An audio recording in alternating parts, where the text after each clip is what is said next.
So this one I can be as specific as I want because it was a short film that I was producing. Literally anything that could have gone wrong did. So I had sourced this absolutely gorgeous Ford Model A for this short film that we were doing. And it was like a period horror piece taking place in Texarkana, Texas. And I was so excited. They also had land and everything out in like the country. So we had all this land to use, this absolutely beautiful car. Like we didn't even need it to move or anything. It was perfect. So for the homeowners and the who owned the car as well, we did all the paperwork. I got all the insurance stuff. I gave them all the information that they needed to know weeks beforehand. We talked through everything. We were doing 3 night shoots in a row.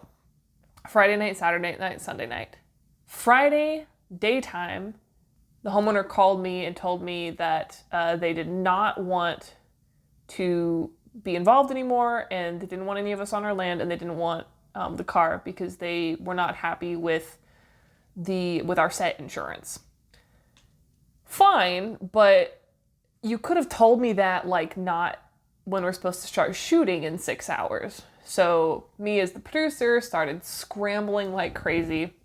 Luckily, that wasn't our only location. There was another location we were using for the house, also out in the country, and it was on like a couple acres of land. So I called those landowners and I was asking like, okay, I know we were only going to do 2 days, but would you be okay with us being here all 3 days or all 3 nights, and we'll pay you the same rate as the other 2 days for the third night? Luckily, they agreed. So we had a place to shoot, but we still didn't have that car, and this is a short film that was supposed to take place in the 1940s. So, it's hard to, most people don't own cars that old. So at this location, the old rickety house on this land was perfect because we needed it to look really creepy, and it was wonderful. Unfortunately, we had no electricity, so we just like had a generator and plugged in one of those really old 1Ks, like the Fresnel 1Ks that get super hot. So we were using that as like a heat lamp because it was miserable. This was in November, all night shoots in November.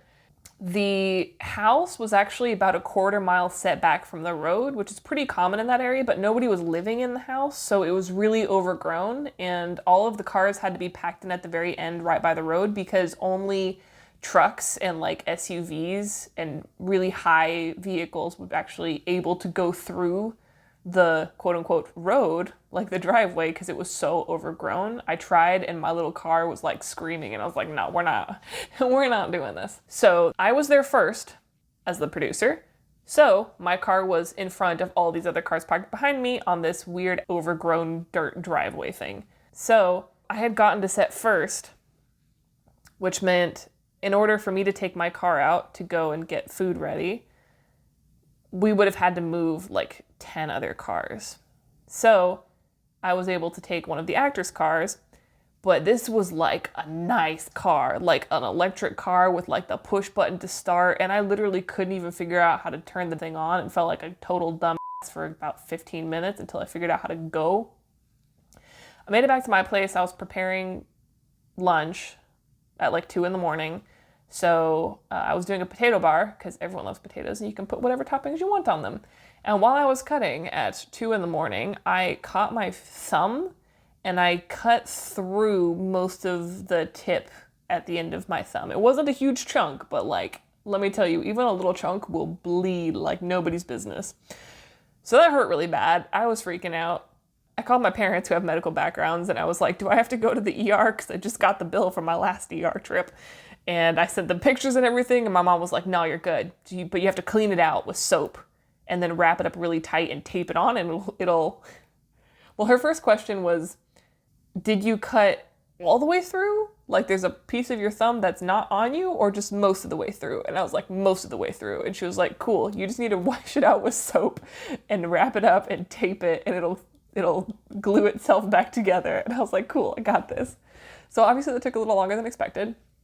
By the time I made it back to the set, just a little drive out into the country, we were starting to wind down for the night. Most of the shots for the night were done. It was cool. while we were filming, things were going as well as they could considering the circumstances. So I was like, okay. And I was standing with some of the other crew members, just kind of watching them set up the shot, seeing what was going on. It's like, cool, we're looking good. And I looked over, and this kid did not look familiar. And I was like, well, maybe someone brought on like an extra PA that I didn't know about. And I looked to one of our other PAs, who was someone that I was friends with, and looked to this kid, and he looked to this kid, and he looked at me, and he was like, ah.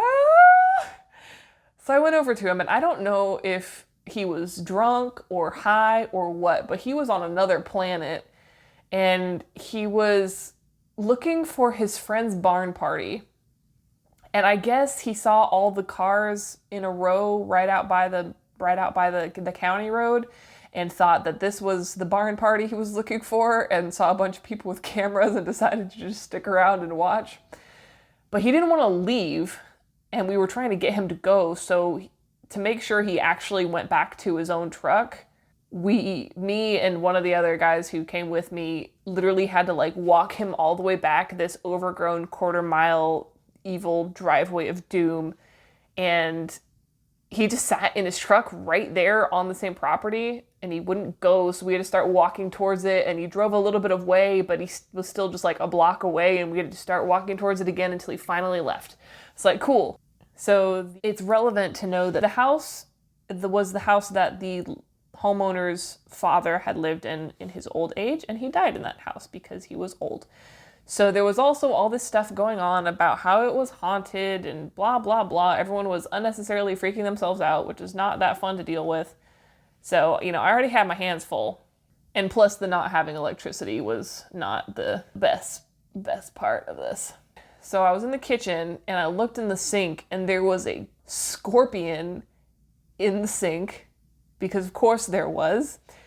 And we had some of those big old like Starbucks box coffee thingies. So I took one of them and I drowned the scorpion with coffee, because everyone had already been so freaked out that night because of that random kid who had showed up and scared the shit out of everyone, and everyone thought it was haunted, and we didn't have electricity, and me cutting through the tip of my thumb.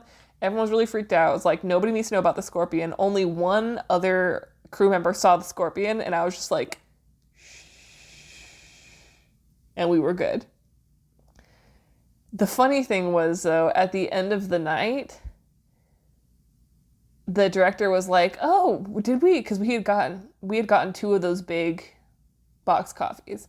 And at the end of the night, the director was like, oh, we went through a lot of coffee, huh? And I was just like, yep, big smile. Show those pearly whites. Yeah, we just, it's the middle of the night shoot. We go through a lot of coffee. It's fine. We're fine. And ladies and gentlemen, that is why I do not produce.